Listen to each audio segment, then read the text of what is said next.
del grupo de los coronavirus. Esto yo quiero que entiendan bien. Los coronavirus es un grupo grande de virus.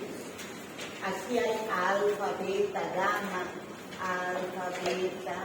gamma, coronavirus, ¿ya? Pero el que produce la pandemia del COVID-19 es el SARS-CoV-2, es uno solo de estos, ¿ya? El resfrío también es producido por otro tipo de coronavirus. Nosotros vamos a hablar del SARS-CoV-2, que produjo el COVID, que produce el COVID-19. Pero antes de eso, vamos a hablar de los antecedentes, cómo es el agente etiológico, cómo es la clínica del COVID-19, cómo es la epidemiología y el laboratorio, aunque eso lo van a ver más en la práctica. Tratamiento y prevención, ustedes ya saben eso.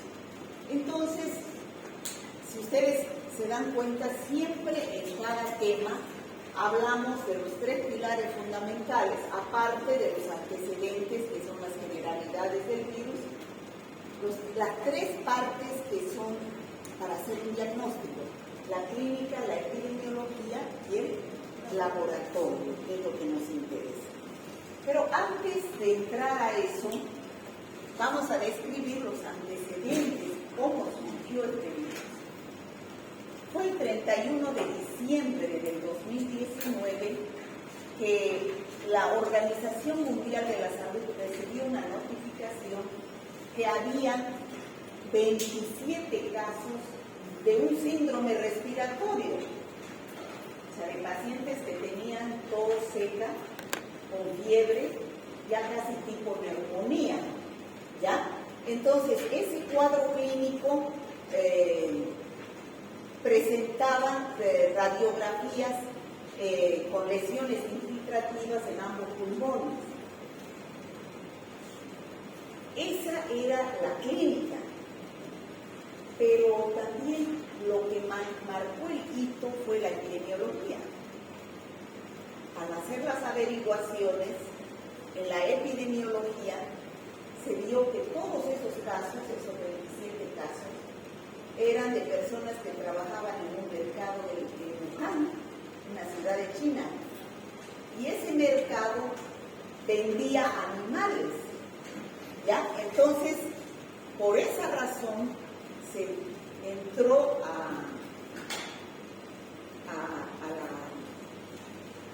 se sospechó de ese mercado, porque todos los casos provenían de ahí, esa era la fuente de infección, y lo cerraron el 1 de enero del 2020. Ya el 7 de enero, una semana después, ya las autoridades chinas aislaron al virus. Es decir, todos estos pacientes presentaban la misma clínica, la misma epidemiología y... ay, chicos, estoy para desmayarme. Mi presión no llega a 100, de ustedes no está así. A 90 llega mi presión. Estoy con 45, 90. Y me falta el aire. Entonces, ya el 7 de enero,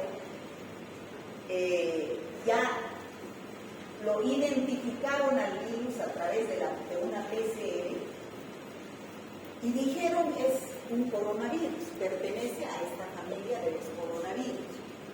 Y lo llamaron nCoV, nuevo coronavirus, ¿no? Nuevo coronavirus. N de nuevo, O de coronavirus y la B de virus.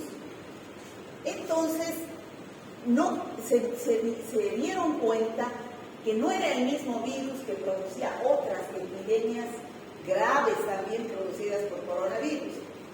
Uno era el SARS-CoV,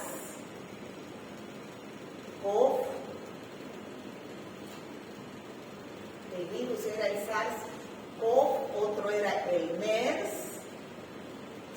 Este SARS-CoV produce el síndrome agudo respiratorio SARS en el año 2002.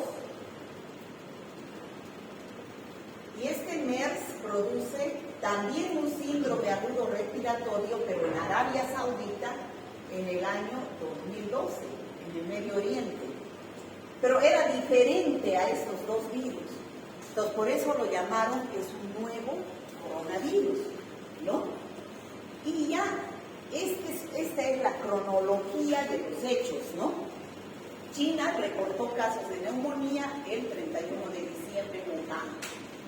El 7 de enero, nuevo coronavirus fue identificado y se comparte la secuencia genética con todo el mundo. Se dice hay un nuevo coronavirus. Y en el 27 bueno, todos esos casos anteriormente citados se supone que provenían de algún animal que vendían ahí en el mercado. O sea, la fuente inicial de la infección fue un animal. Pero el 27 de enero ya se anuncia una primera transmisión ya que hubo de humano a humano fuera de China, ya en el Vietnam. Y el 30 de enero la Organización Mundial de la Salud declara que hay un nuevo brote producido por este virus. Lo definen el nuevo caso sospechoso, o sea, definen cuál es el caso clínico, o sea, dicen todo paciente que tenga tos seca, con fiebre y signos de neumonía es sospechoso de que sea infectado por este nuevo coronavirus. Y el 11 de marzo ya la OMS declara la pandemia. Dice, estamos ante una nueva pandemia. Y se cierran las fronteras y se declara la cuarentena, como todos sabemos. Y empiezan a reportarse, como es una pandemia, se empiezan a reportar casos en todo el mundo. El que llevó la flor con los casos fue Estados Unidos. Se presentaron gran cantidad de casos en Estados Unidos, en la India, en el Asia, en Latinoamérica, Brasil fue el país que mayor cantidad de casos tuvo, Rusia, Reino Unido, Francia, bueno, y así sucesivamente, ¿no? Este agente etiológico pertenece a la familia Coronaviridae, a esta familia de los coronavirus, ¿no? Su familia Orthocoronavirinae y los géneros son alfa, beta. Esta familia, como les decía, tienen 3 géneros, alfa, beta, gamma, coronavirus. Y los alfa y beta coronavirus infectan solo a mamíferos y normalmente son responsables de infecciones respiratorias en humanos y gastroenteritis en animales. El que se descubrió era un beta coronavirus, que son los que producen más las epidemias en los humanos. Entonces, este es el nuevo coronavirus que se descubrió, el nCoV. Tiene ácido nucleico, que es ARN. Tiene una cápside, que es su envoltura, pero además lo que tiene, lo que los otros virus no tienen, es que tiene una glicoproteína, que está aquí rosadita, llamada spike, o sea, espiga, spike en inglés.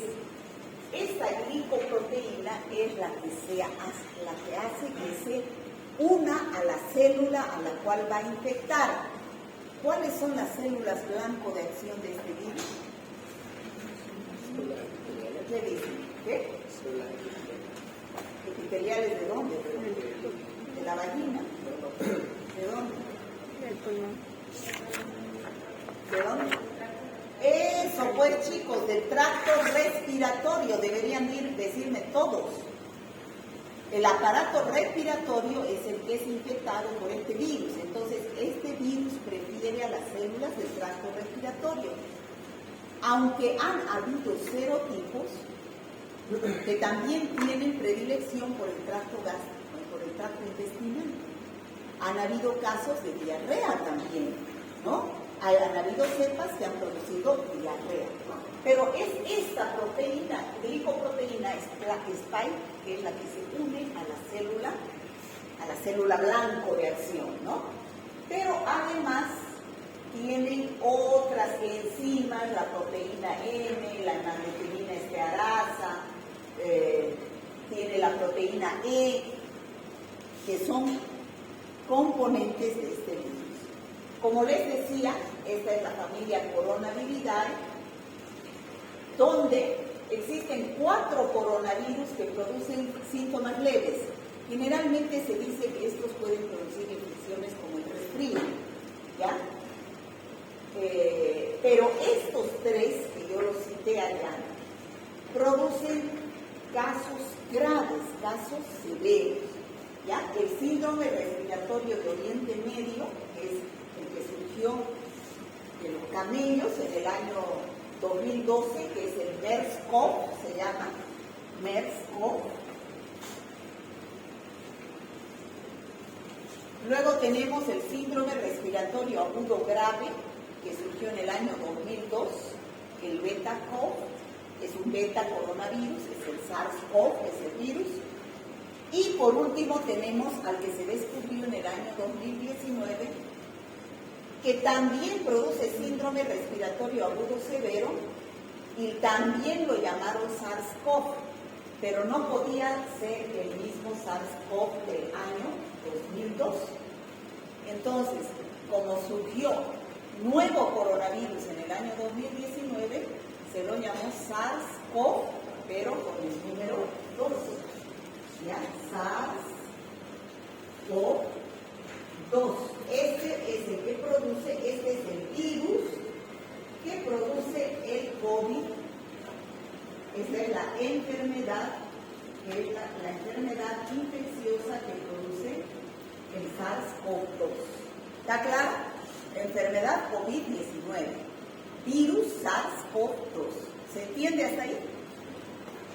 Bueno, todos estos que producen infecciones en humanos son beta coronavirus. Joven, ¿usted es mi alumno? ¿Usted es mi alumno? ¿Puede retirarse, por favor?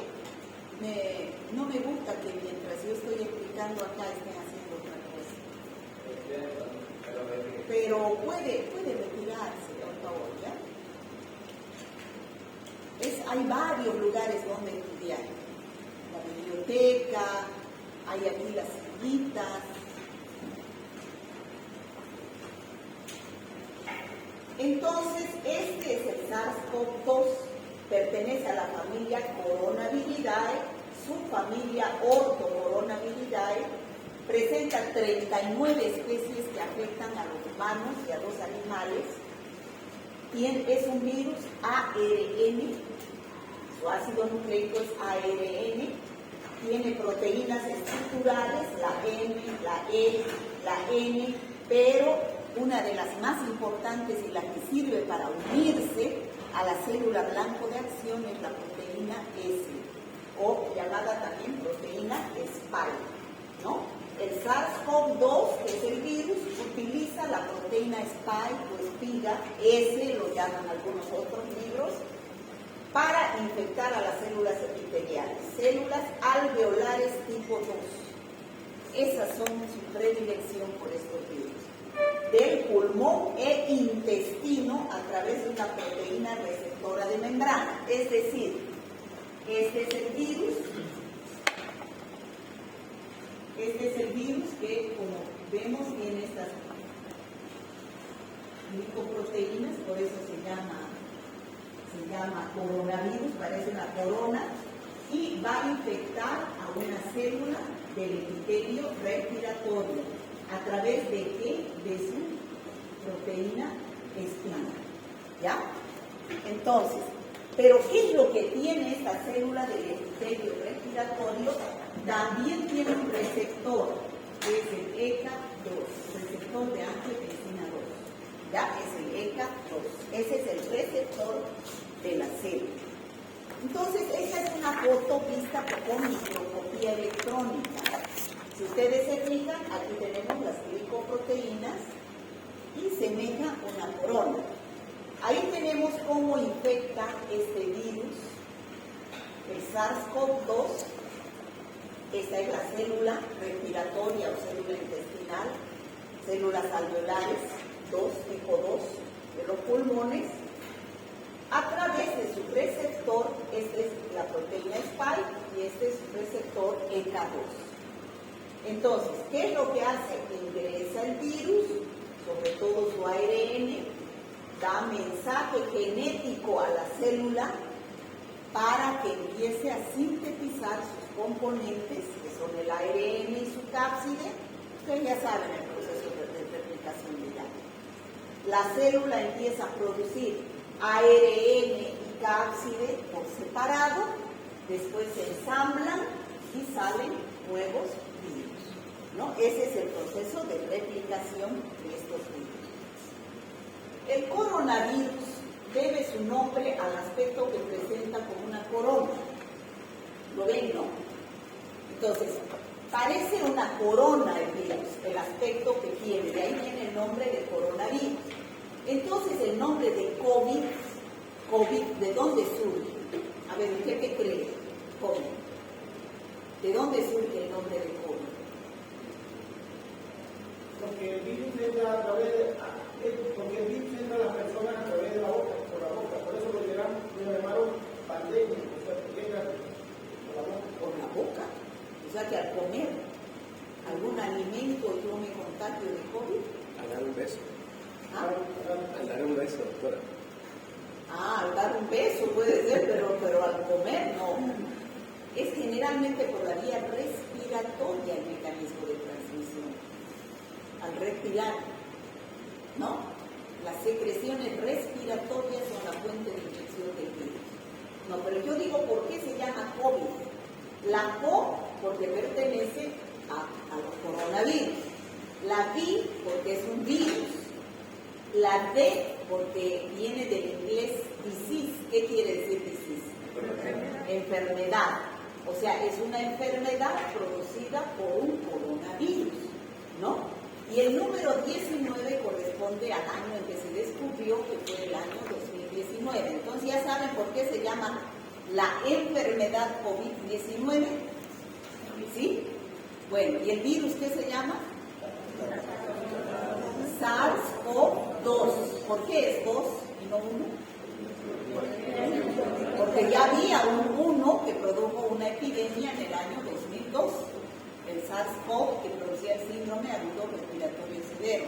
Este también es un síndrome agudo respiratorio severo, pero no es el mismo. Es un nuevo coronavirus. ¿Cómo es la clínica de la enfermedad? Bueno, todos saben porque ha sido bien importante, ¿no? Esta pandemia, y ustedes la han vivido hace poco, ya se han olvidado, ¿no? Yo creo que en su vida se van a olvidar de esta pandemia que hemos tenido, y por lo menos para mí ha sido la primera pandemia que he vivido, ¿no? Y ojalá sea la última. ¿Qué es lo que presenta? Tos seca. Paciente con tos seca, no tiene expectoración, lo cual lleva a una dificultad respiratoria porque hay compromiso pulmonar, ya baja la saturación de oxígeno, presenta fiebre y mialgias. Entonces, por esta clínica, ustedes pueden suponer que es COVID. ¿A qué se parece? Se parece a un resfrío, se parece a una influenza, se parece a un dengue al principio. O sea, puede ser cualquier infección viral. No hay, pero la clínica no me dice mucho. Pero en época de epidemia, por nexo epidemiológico, yo digo es COVID. En una familia, por ejemplo, cuando había la epidemia, una persona presentaba esta sintomatología. Se hacía la prueba, ya sea del antígeno, generalmente el antígeno nasal, le daba positiva. Y si alguna que había estado en contacto con ella, generalmente el núcleo familiar, presentaba ya esta sintomatología, ¿qué se decía? Es COVID. ¿Por qué? Porque había estado en contacto con una que dio positiva laboratorialmente. Eso se llama nexo epidemiológico. Entonces, ¿qué es más importante para hacer diagnóstico en esta enfermedad? ¿La clínica, la epidemiología del laboratorio? ¿Ah? La epidemiología, ¿no es cierto? Es importante, pero ¿cuál es el que da el diagnóstico específico de COVID-19? El laboratorio. No se olvide, la palabra específico significa que no me puedo equivocar, que es ese y es ese, no puede ser otro. El laboratorio es el único que nos dice es COVID-19, es dengue, es sarampión, es varicela, es viruela, es meningitis por hemófilos. El laboratorio es el que da diagnósticos específicos. ¿Me debo entender? Esa palabrita específico es el laboratorio. La clínica en algunas enfermedades sí puede hacernos pensar, pero el que da el laboratorio es específico. Por eso, la clínica es indistinguible de otras infecciones respiratorias. A veces es asintomática. ¿Cuántos de ustedes no habremos pasado por COVID y no supimos? Es sintomática, a veces leve, a veces severa, con neumonía y a veces con muerte. Es por eso que tenemos aquí esta pirámide. Quiero que me la entiendan bien, esa pirámide que tenemos ahí. ¿Dónde está la base con el mayor número de casos? En el 81%. ¿Qué quiere decir eso? El 81% de los casos son infecciones leves o asintomáticas. Gracias a Dios. El 81% no presenta síntomas o síntomas muy leves, como los hemos visto anteriormente.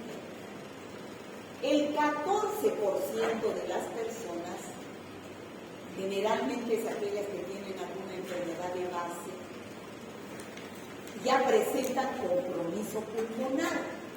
Entonces, al tener compromiso pulmonar, ya hay insuficiencia respiratoria. Ya empieza a bajar la tensión, la saturación de oxígeno. ¿Conocen el oxímetro? ¿Conocen el oxímetro? Es un aparatito que todo el mundo se compró en la epidemia porque era para ver cómo estaba saturando. Y ese nos decía si estábamos bien o estábamos mal. Deberíamos ir al hospital. El 14% ya debe acudir a un hospital porque presenta una saturación de oxígeno por debajo del 90%. ¿Cuánto es normalmente en Santa Cruz la saturación de oxígeno? Estamos a 400 metros sobre el nivel del mar. Hay más oxígeno que en La Paz. ¿Ah? 95, 96, de 95 para arriba es normal la saturación de oxígeno. A nivel del mar debe ser del 98 al 100%, ¿no? Pero aquí es encima del 95.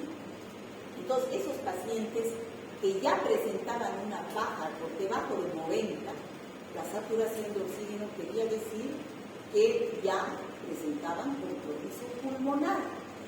Y al tener compromiso pulmonar, bajaba su saturación y por lo tanto no llegaba oxígeno a todos los órganos. Y al no llegar oxígeno a todos los órganos, ¿qué pasa? Pues? ¿Qué pasa si no llega oxígeno a los pulmones, si no llega oxígeno al corazón, si no llega oxígeno a los tejidos? Bueno, pues empieza a haber falla multiorgánica, ¿no es cierto? No cumple su función.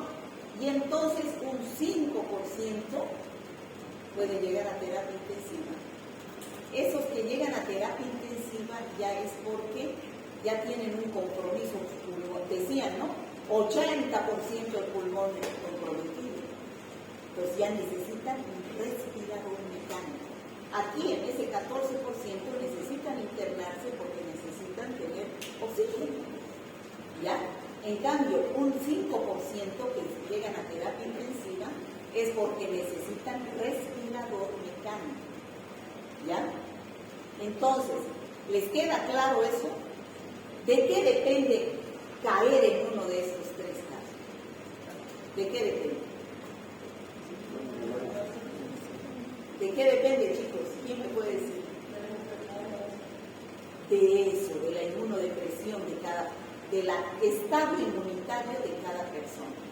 Los que tienen alguna enfermedad de base van a tener algún tipo de inmunodepresión. Parece que han festejado muy bien el 24, aquí que hay algunos que veo durmiendo, ¿no? Yo lo veo de aquí a todos. Bueno, entonces, ¿cuáles son las causas de muerte por coronavirus? Si yo me he sentado, chicos, es porque no estoy bien, ¿ya? Si me he sentado es por eso, pero generalmente yo paseo. Las causas de muerte son neumonía. Generalmente, estos pacientes que acuden a los hospitales, ¿qué es lo que sucede? Están sometidos a un respirador mecánico. ¿Qué es el respirador mecánico? Es un procedimiento invasivo. Aquellos pacientes que no pueden respirar, que se les da asistencia respiratoria, ¿no es cierto? Entonces, a veces ese respirador mecánico que ingresa a los pulmones está contaminado. Y entonces surge una infección ¿de qué tipo? Intrahospitalaria. Generalmente estos pacientes no morían por COVID. Cuando han habido las muertes, ¿por qué morían? Por bacterias. Una sobreinfección bacteriana. Al estar tanto tiempo en terapia intensiva se sobreinfectaban y se morían. ¿Ya? Otros mueren por insuficiencia respiratoria porque se acumula líquido en los pulmones. Y al haber líquido en los pulmones no cumplen bien su función respiratoria los pulmones. Por sepsis, ya por causa bacteriana. Ustedes saben que la sepsis lleva a una falla multiorgánica, todos los órganos empiezan a fallar, ¿no? O por insuficiencia renal, por una intoxicación, y los riñones son el laboratorio del organismo. Y se ha visto que algunos por una infección dentro de los vasos. Se presentaban unos coágulos dentro de los vasos que impedían la llegada de oxígeno a los órganos. ¿No? Ese estudio se hizo en Italia, se vio que se formaban trombos en los vasos. ¿Ya? Entonces, esas son las causas de muerte de un paciente que llega a terapia intensiva por COVID. Entonces, aquí tenemos cómo evoluciona. Vemos que en esta primera etapa donde cae el 81% de la población, la base de la pirámide que hemos visto anteriormente, es la fase viral. En esta fase el virus está circulando en sangre, está en el lugar por donde ingresa, por eso que la muestra que se toma los primeros días de la enfermedad va a ser sangre. ¿Qué va a ser? Secreción respiratoria. ¿O qué se hacían hacer ustedes? ¿Nunca se han hecho hacer un análisis? No. ¿Se han hecho, no es cierto? Gratis hacían los análisis. Se sacaba muestra de la nariz. ¿Por qué? Porque el virus estaba ahí. Y el paciente o bien era asintomático o presentaba fiebre, tos seca, cefalea, pérdida del gusto y del olfato. Se produjo en los primeros casos de COVID, las primeras cepas. La anosmia, ¿no? Lesiones en la piel, conjuntivitis y otros. Pueden aparecer uno o varios de estos. Pero esta es el 81% de la población. Un 14% evoluciona aquí, o bien se curan, o bien pasan a una segunda fase. Un 14% pasa a la segunda fase que tiene algo de gravedad, porque les decía que ya el paciente tiene dificultad para respirar, posible hipoxemia, significa que no llega el oxígeno, por eso es que la saturación de oxígeno baja y debe ser internado ese paciente en una sala de hospital. ¿Ya? Y de estos pacientes, la mayoría recupera de los que entran a la fase 2, pero un 5% puede pasar a la fase 3. ¿Y cuál es la fase 3? Un gran proceso inflamatorio severo, donde pueden haber coagulopatías, formación de coágulos, inflamación. Ya entra el paciente en un distrés respiratorio, entra en un síndrome inflamatorio, en una sepsis por la neumonía, una sepsis, un shock, fallo cardíaco, fallo multiorgánico y la muerte del paciente. ¿Han visto cómo evoluciona el COVID? ¿Les ha dado COVID? A ver, niña, usted, la de negro, la que está por aquí. Usted niña, ¿cómo se llama? Sí. Liliana. ¿Le ha dado COVID? ¿Usted cree que no? No pueden estar seguros. ¿Por qué están tan seguros? ¿Acaso no he dicho que el 81% es asintomático o presenta síntomas leves? No digan eso. Si yo puedo decir que a mí no me ha dado COVID, a mí no me ha dado, porque yo me compré la caja de reactivos de antígeno. ¿Por qué? Porque tengo a mis padres viejitos y mi esposo trabaja en terapia intensiva. Él iba al hospital. Entonces, yo tenía miedo que él nos traiga la infección, ¿no?, a la casa y yo lleve a mis padres. Entonces, nosotros en mi casa, cada semana toditos nos hacíamos la prueba. Entonces, yo no me enfermé nunca. No me dio COVID, ¿no? ¿Por qué? Porque me hice, o sea, yo puedo decir diagnóstico específico, pero el que no se ha hecho el análisis no puede decir no me dio COVID, ¿ya? Y yo me hice la prueba del antígeno nasal, o sea, no la de sangre, porque al principio hacían la de sangre, que nada tenía que ver. ¿Por qué? Porque al estar el paciente en esta fase, tosiendo, ¿hay anticuerpos? No. Imagínense la desinformación que había. Hasta en motos iba la gente a sacar sangre y daba, ¿qué daba? Falsos negativos. ¿Por qué? Porque tenía que estar en aquella fase para que dé positiva la prueba de sangre. Era el antígeno nasal. Bueno, ¿cómo es la epidemiología? Ya todos saben. ¿Cómo se transmite de persona a persona generalmente, no? Que están en estrecho contacto. El virus del COVID es un virus grande, de los más grandes, y es pesado. O sea que al toser, al hablar, como es pesado, no avanza más de 1 metro y cae. ¿Ya? Por eso se decía la distancia social, de 1 metro a 1,5 metros. No me podía yo acercar más cerca que 1,5 metros. Porque tenía el riesgo de contagiarme, ¿se entiende? Pero ya estando separada más de 1,5 metros, ya el virus no estaba cerca, caía al suelo, ¿ya? Las gotitas respiratorias, esa es la fuente de infección. A través de las gotitas respiratorias que se producen cuando una persona tose, habla, canta, estornuda, ¿no? Y las personas asintomáticas, ¿de qué dicen? Que algunos estudios recientes han sugerido que el COVID-19 puede ser transmitido por personas que no presentan síntomas. Por personas que no presentan síntomas. ¿No? O sea que, imagínense, yo les voy a contar una anécdota. Saliendo ya de la pandemia fue en el año 2020, en marzo, ¿no es cierto? Todo ese año hemos vivido pesadillas. En enero del 2021, después de haber estado encerrados, me llama una exalumna, una brasilera, y me dice, doctora, la invito a mi cumpleaños. Llamé. Y yo la espero, la invito. Bueno, vamos con mi esposo a su cumpleaños. Después de tanto encierro, uno pues quería salir, pero ¿de dónde me iba a imaginar que el cumpleaños era en una sala encerradas con aire? No me imaginaba. Yo pensé que era al aire libre, por eso fui.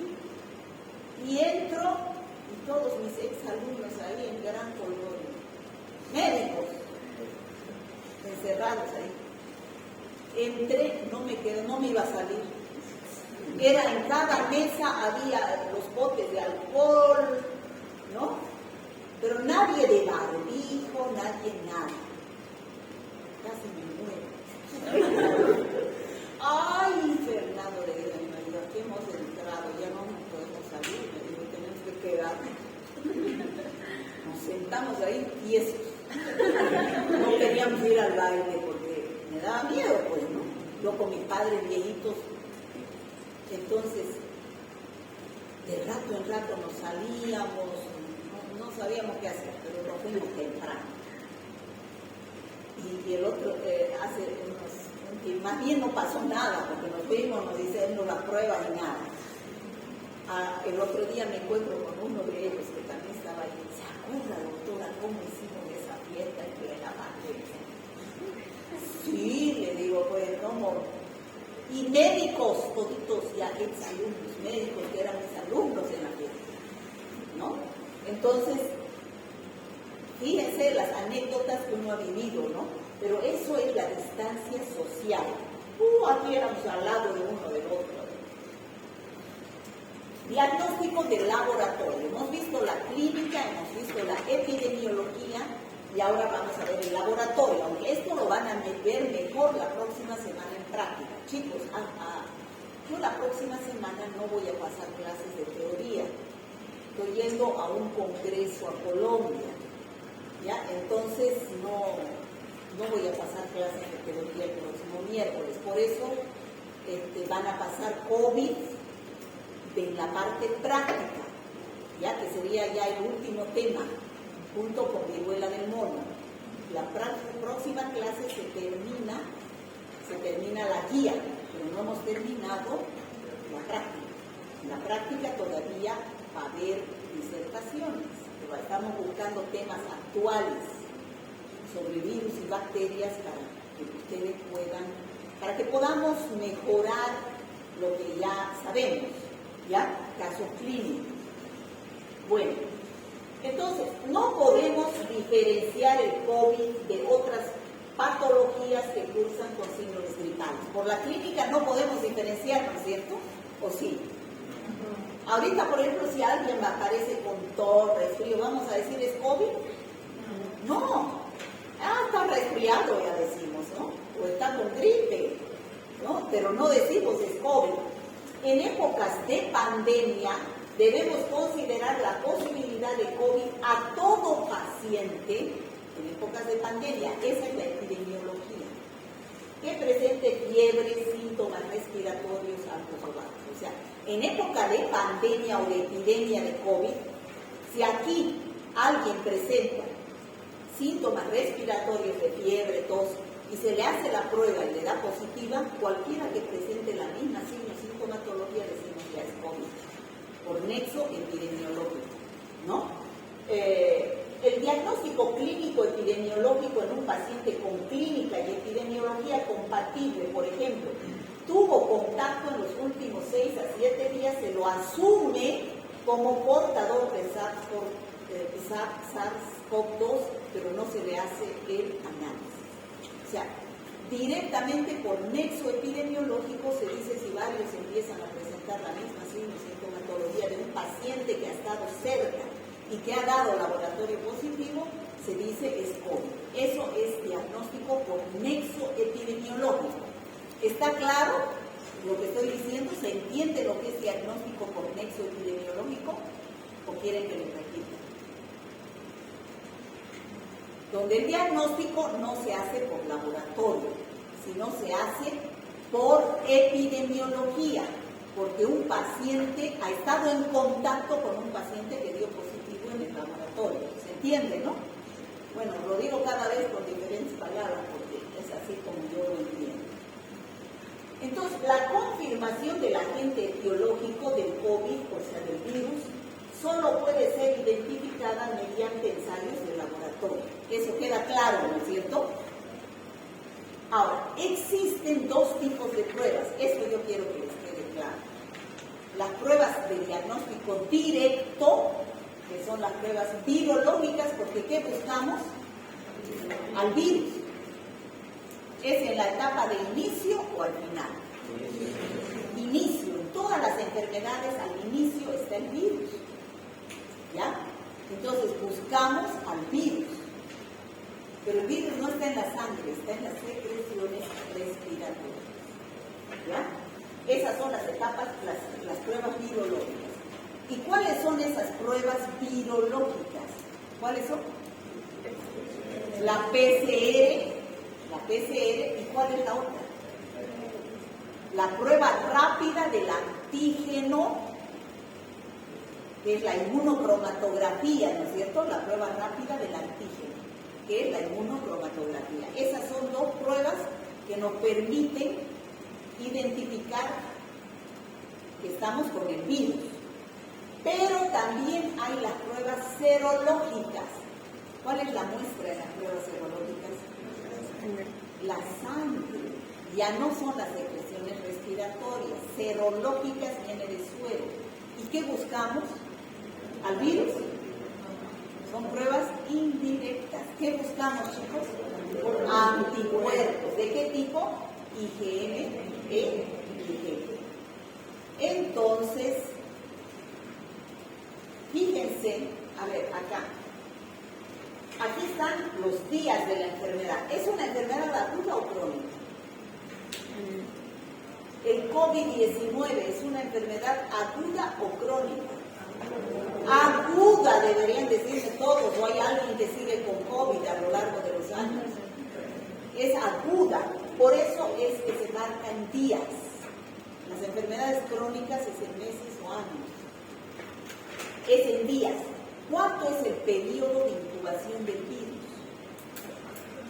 Hasta 14 días. Por eso es que 14 días nos mantenían encerrados en cuarentena. Porque 14 días podía presentarse el virus en las secreciones respiratorias y podía desencadenarse la enfermedad.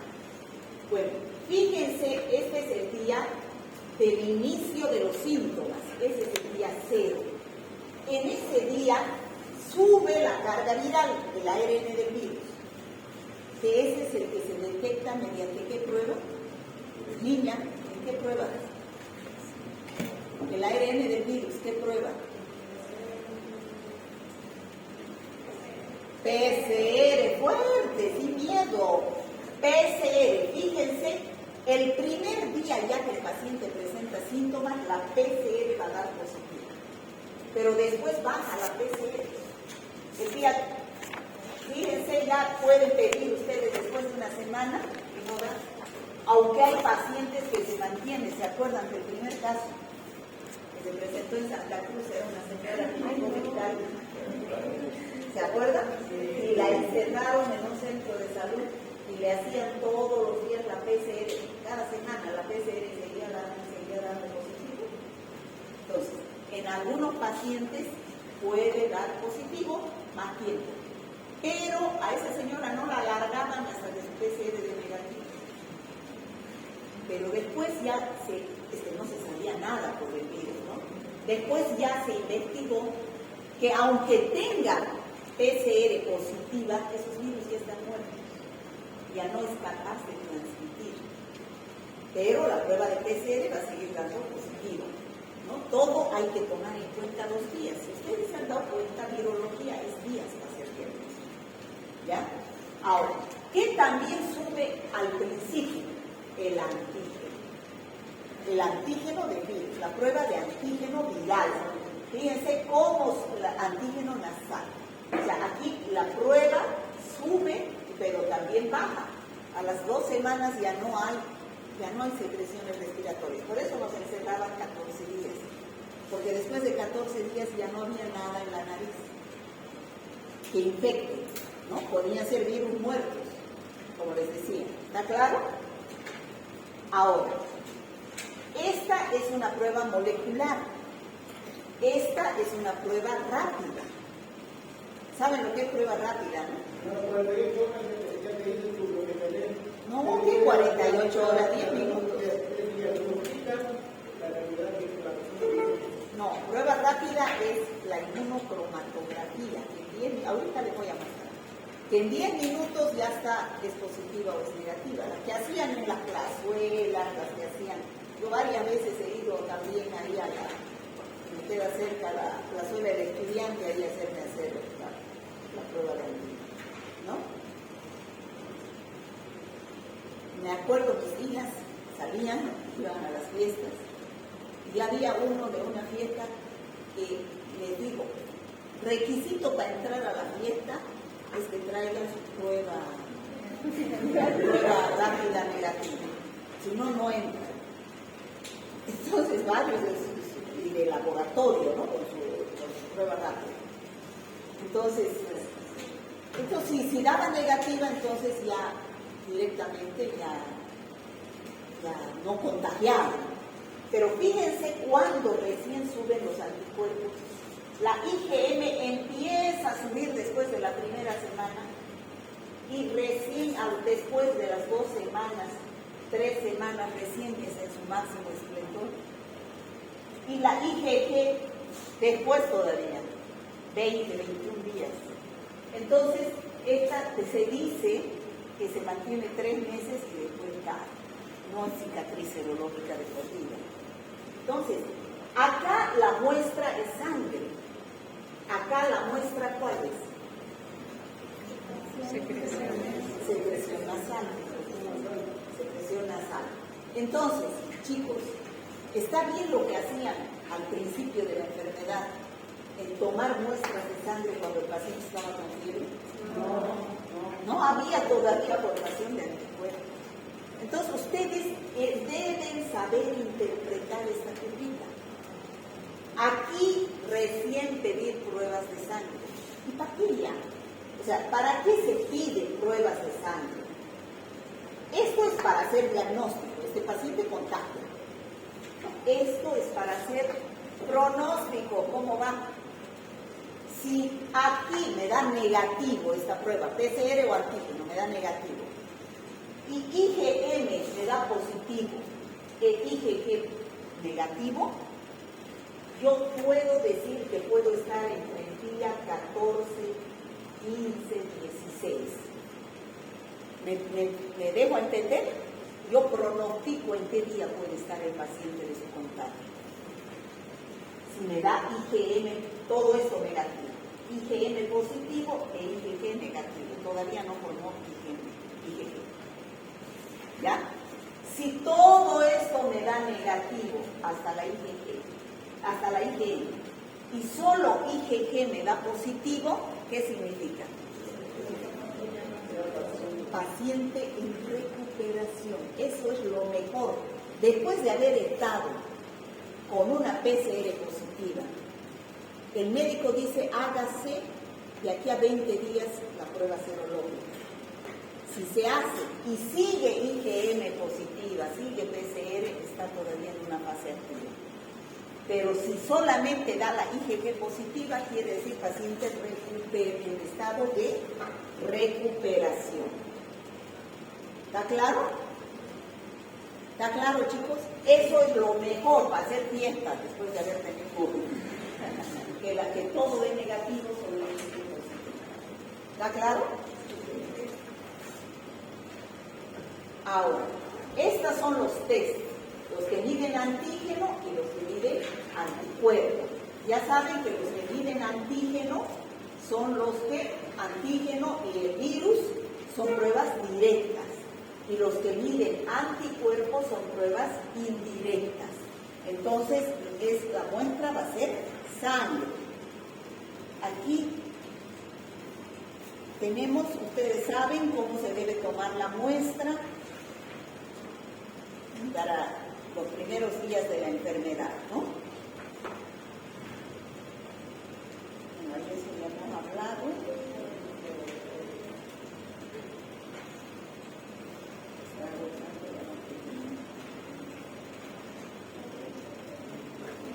Aquí tenemos lo que dijimos, ¿no? Al inicio de los síntomas sube la PCR y el antígeno, pero después del 7º día recién la IgM cae. A los 21 días ya no hay IgM. Y la IgG se queda en sangre durante 3 meses, dice, pero yo no he leído. Podríamos buscar un estudio que diga cuánto tiempo se mantiene la IgG en pacientes que han tenido COVID, ¿no? Porque ese paciente ya queda vacunado, ¿no es cierto? ¿O no? La mejor vacuna es haberse enfermado y tener IgG. Ese paciente durante el tiempo que tenga IgG positiva no se va a volver a enfermar. ¿No es cierto? Está vacunado naturalmente, porque se ha enfermado. Mejor que ponerse la vacuna, que es adquirida. Esta es natural, el haberse enfermado. ¿Me dejo entender? Bueno, esta es la prueba rápida. ¿Ya? Esta prueba rápida, digamos, la conocen, ¿no? Hay para todas las enfermedades esta prueba rápida. Se llama inmunocromatografía. ¿Ya? ¿Por qué? Por inmunocromatografía la muestra sube. Bueno, este es un resultado. Aquí, en estos huequitos de aquí se pone la muestra. Digamos que estamos haciendo un estudio indirecto, IgM, IgG, sangre, ¿ya? Entonces, aquí ponemos sangre. Estos test de COVID tienen 3 parámetros. El control, que es la C, la IgG y la IgM, ¿ya? En un test negativo, tiene que dar todo negativo, menos el control. Si el control da, no marca como aquí, el control no marca, no sirve el reactivo. El control debe marcar, eso nos indica que la prueba está bien funcionando, ¿ya? Ahora, ¿cuándo es positivo? Por ejemplo, aquí el control de los 3 me ha marcado, está bien. La IgG y la IgM ha dado positivo. ¿En qué día estará este paciente? Está por después del 7º día, ¿no es cierto?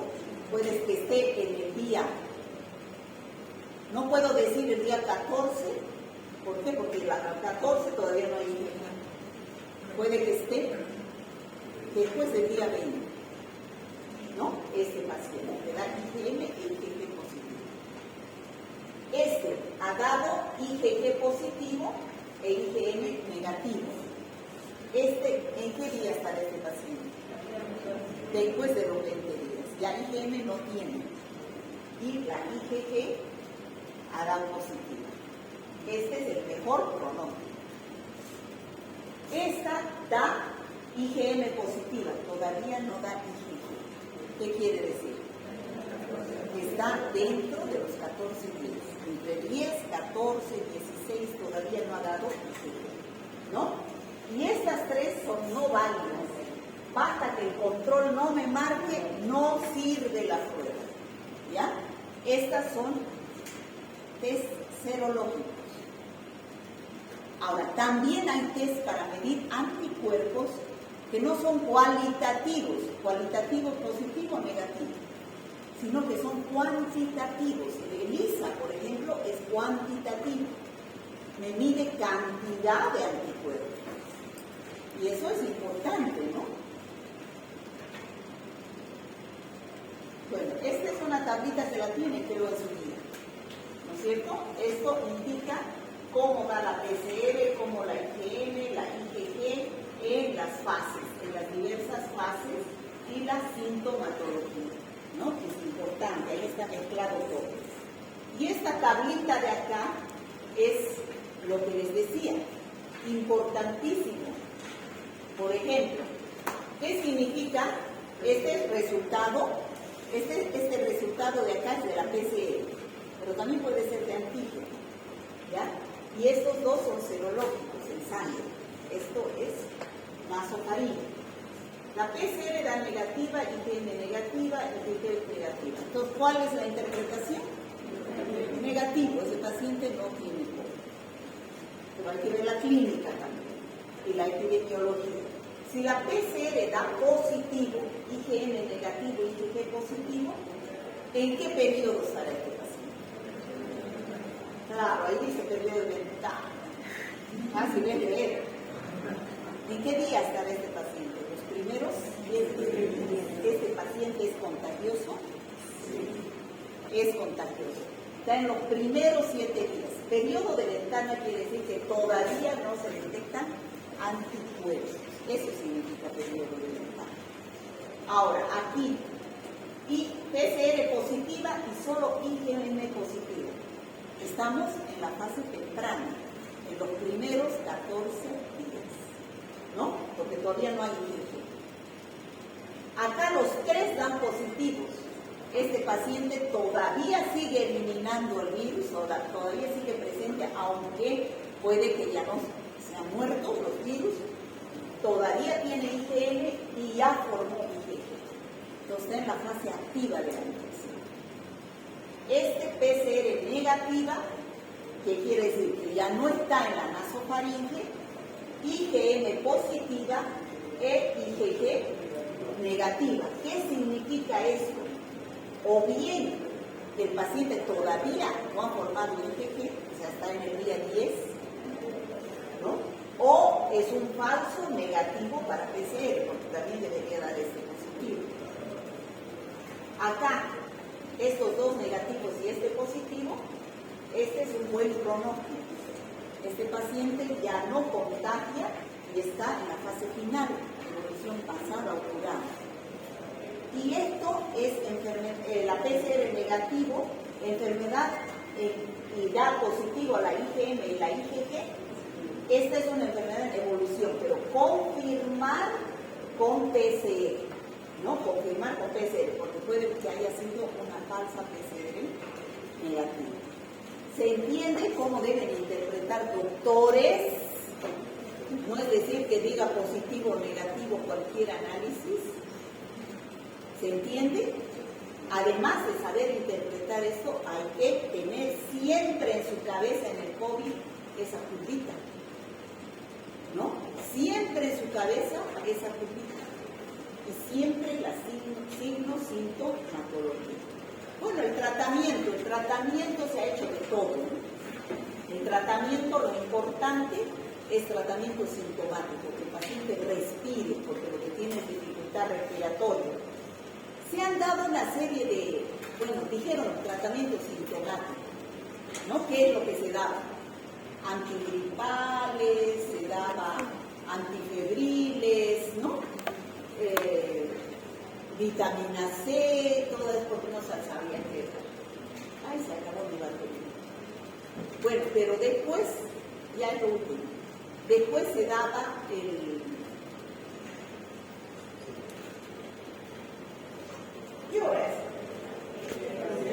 Remdesivir. El Remdesivir era un antiviral carísimo, 2,000 pesos costaba cada ampolla y había que poner 6 ampollas. Y no había en cualquier lado. Ay, que sufrir para conseguir esa ampolla. Después se vio que no servía de mucho. Los pacientes se tenían que dar en las fases iniciales, cuando estaba en la fase 2, pero ya en terapia intensiva no servía para nada. ¿Ya? Entonces, ahora no sabemos. Los corticoides también se usaron, dexametasona, betametasona, se usaron los corticoides para reducir el proceso inflamatorio en los pacientes que estaban en terapia intensiva. Se usaron también las ampollas que se ponían en el estómago de heparina, anticoagulantes para evitar los coágulos. Ay, no, qué estrés. Grave. Luego mi padre me dijo que se pasó un calvario. Bueno, chicos, ese sería el COVID. Esta parte del laboratorio la van a reforzar más en el laboratorio con los casos clínicos. ¿Ya?